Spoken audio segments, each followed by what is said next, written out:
নমস্কার, আমার নাম সুচিরা সরকার। আমি একটি আবৃত্তি বলবো। লুকোচুরি রবীন্দ্রনাথ ঠাকুর। আমি যদি দুষ্টুমি করে চাপার গাছে চাপায় পুঁতি করে এলাম মাগো দাঁড়ের পরে কচি পাতায় গলে লুটি। তবে তুমি আমার কাছে হবে, তখন তুমি চিন্তা আমায় পারো। তুমি দেখো খোকা রে, আমি শুধু হাসি চুপ।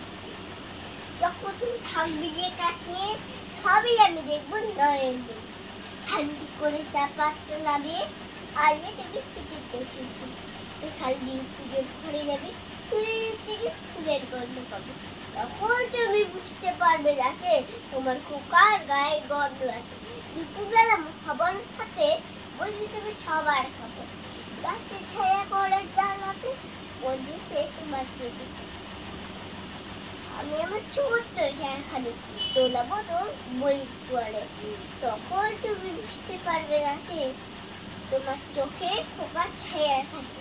সন্ধ্যেবেলায় পরীক্ষা দিয়ে গেলে যখন তুমি যাবে গোয়াল ঘরে, তখন আমি ফুলের খেলা খেলে চুপ করে বলবো ভুয়েদের। আবার আমি তোমার খাবো গল্প বলবো, তোমায় গিয়ে খাবো। তুমি বলবে দুষ্টু চিনি কোথা, আমি বলবো না সে কথা। নমস্কার।